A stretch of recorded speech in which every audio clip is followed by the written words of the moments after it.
So one reason he was pushing towards India was he wanted to find a yogi and learn how to become immortal.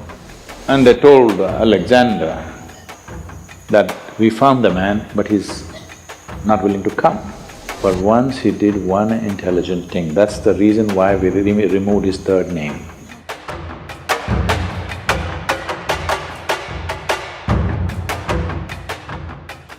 See, Alexander,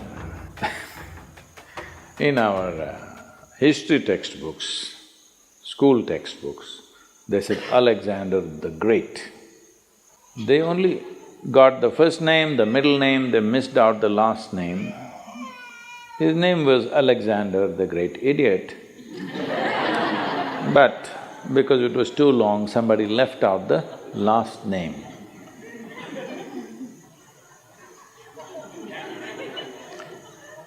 Well, the moment you make such a man, a great man in this world,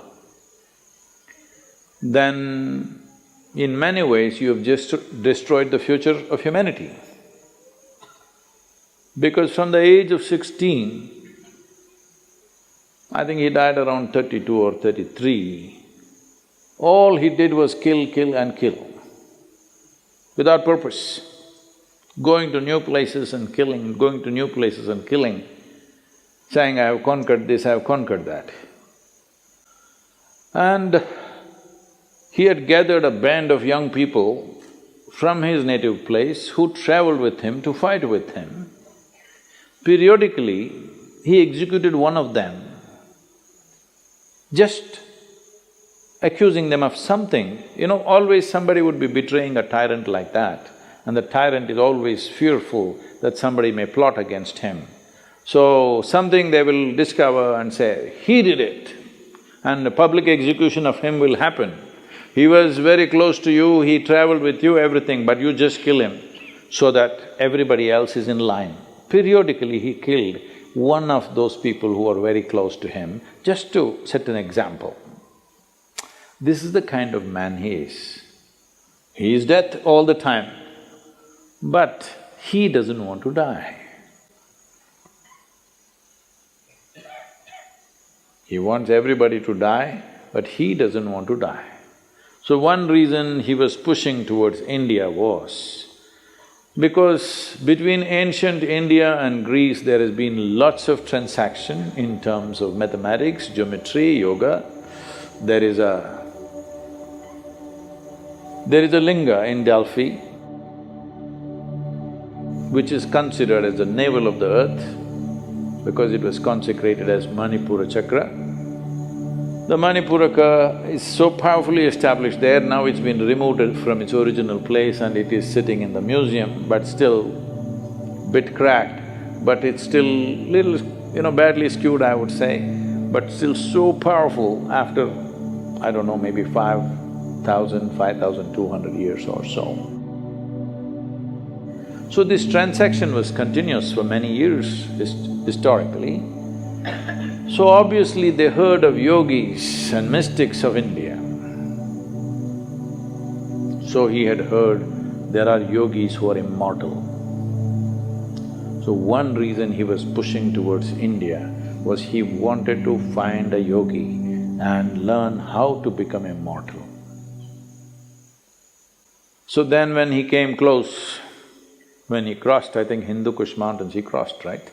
He crossed the mountains. He came on this side, and then first thing is he sent out scouts to find what is happening out there and in case there is a yogi or a mystic, bring him. So they were looking out and then they saw a yogi sitting under a tree with just a loincloth, bare-bodied, blissed out. They went and looked at him and he said, hey, you come with us, our Sikandar wants you. If you do not know this, even today in Afghanistan, many people take this name Iskandar or Sikandar. The original word for this is The root word for this came from skanda. Skanda is Shiva's son, what we call as Muruga in Tamil Nadu. Because Skanda was such a great warrior, so this word traveled. Anybody who is a great warrior became Skanda, Iskanda. Skanda, Iskanda, Sikandar, transformation happened to the word. So they said, Yogi, come. The yogi laughed and said, I'm not going anywhere. I'm right here.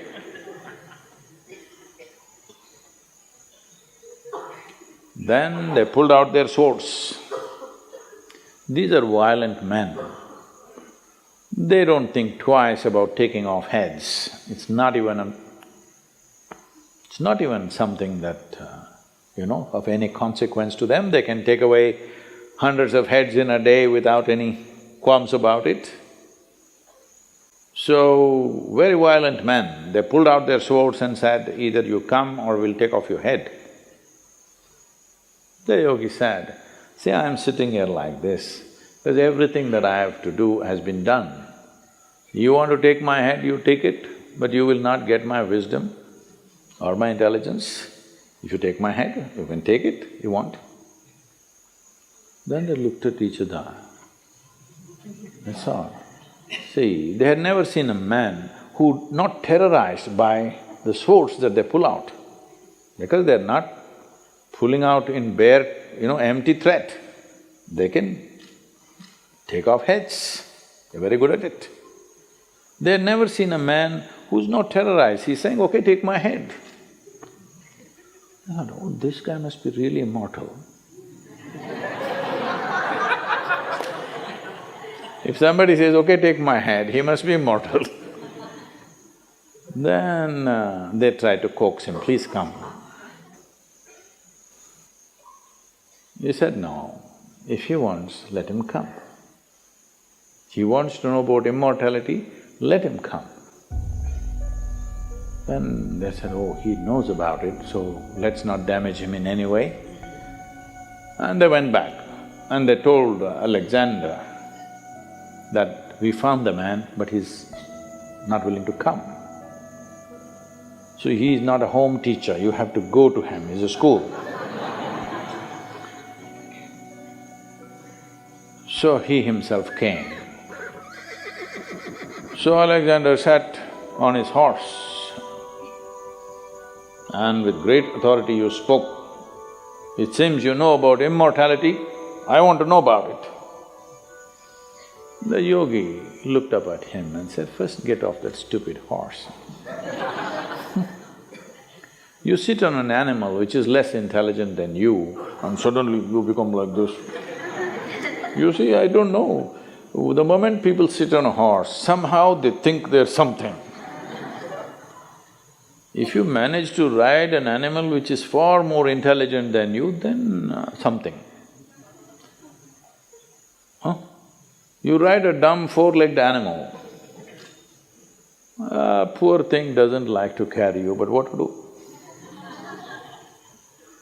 So, Alexander got down and asked, I want to become immortal because he is not the same guy that he was 5–10 years ago. Body doesn't take this kind of beating after some time, it is slowly taking its toll. So he said, I want to know about immortality, can you guide me? So the yogi looked at him and he knew no amount of talking to him is not going to go anywhere. He said, yes, if you want immortality, this is the way. And he gave him landmarks, a difficult journey through the jungles. All these landmarks you follow, there you will find a small cave. Within that cave, there is a crystal clear pool of water. You drink a handful of water, you will become immortal. So he started out with his soldiers. Then as he followed, after 3 days, all these landmarks were coming true as it has been described. Then he looked at these 5–6 soldiers who were with him. If these guys also drink, if they become immortal, then how to deal with them? Because all your life you dealt with everything with putting the fear of death into people. Now if these 5, 6 soldiers drink that water and they also become immortal, this is going to be a disaster, no control. 5 immortal people on the planet, not good. Just, I am immortal, this is good. So he said, you stay here. He left them for the last leg of the journey and he went by himself. Then he found that cave. Within the cave, he saw a pool of crystal clear water. He rushed in and he was about to drink. There was a crow sitting at the other edge of the pool and the crow said, wait. He looked at the crow, fortunately water slips out of your hands, you know. And the crow said, see, I drank this water, I don't know how many million years ago. And now I cannot die. I'm just sitting here endlessly. Just imagine, if you become immortal, you cannot even commit suicide. Hello?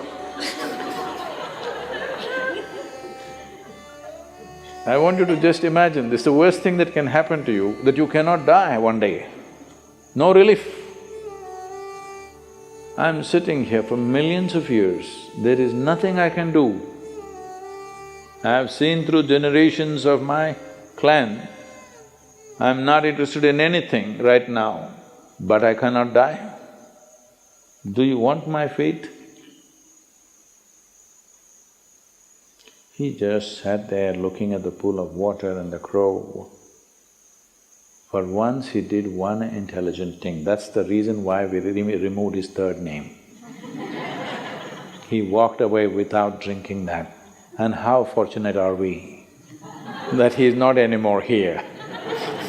But he looks like he's taking rebirth in many places. Many similar people keep coming up here and there, but at least he is not here.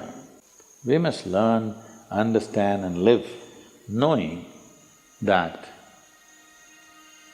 in many ways, the best thing about you is you will die one day. Hello? Just see what a pest you would be if you did not die. Hello? Well, you must live a full life. Whatever is the fullest potential, you must live that. But you must die when it's time, isn't it? Huh?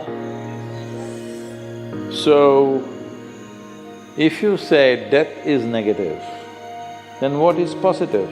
Immortality? That is the most idiotic thing you can do. Even an idiot like Alexander had the intelligence not to drink that water. So, it is very important to understand yoga is not about eternal life. Yoga is about sensible life.